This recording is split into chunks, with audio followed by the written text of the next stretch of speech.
بسم اللہ الرحمن الرحیم الحمد للہ وکفى وسلام علی عباده الذین اصطفى اما بعد. قابل صدر احترام جناب حضرت ناظم صاحب و اساتذہ کرام اور معزز حاضرین، آزاد ہندوستان کی تاریخ میں دو دن انتہائی اہمیت کے حامل ہیں، ایک 15 اگست اور دوسرے 26 جنوری۔ 15 اگست 1947 عیسوی کو ملک انگریزوں کے چنگل سے آزاد ہوا تھا، اسی لیے ہر سال 15 اگست کو جشن آزادی منایا جاتا ہے۔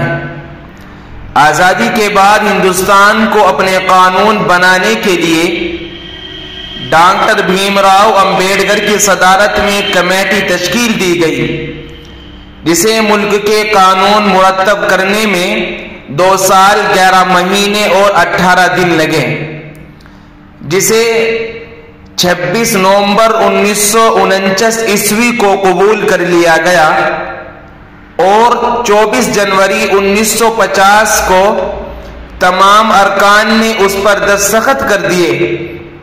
اس کے بعد 26 جنوری 1950 عیسوی کو یہ آئین نافذ کر کے پہلا جشن یوم جمہوریہ منایا گیا، اسی لیے ہر سال 26 جنوری کو یوم جمہوریت منایا جاتا ہے۔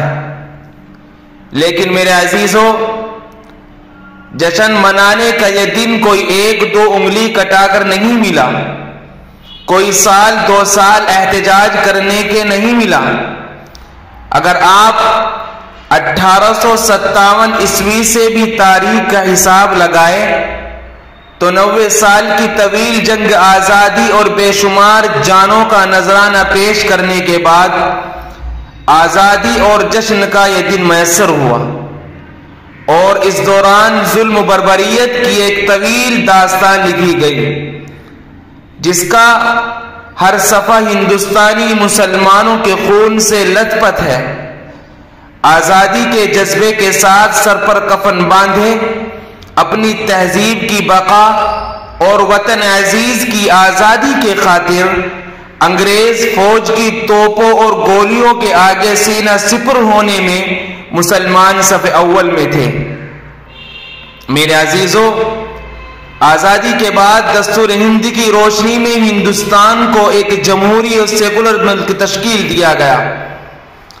چنانچہ دستور کی ابتدائیہ میں صاف لفظوں میں یہ لکھا گیا کہ ہم ہندوستانی عوام تجویز کرتے ہیں کہ ہندوستان کو ایک آزاد سماجوادی اور جمہوری ملک کی حیثیت سے وجود میں لایا جائے۔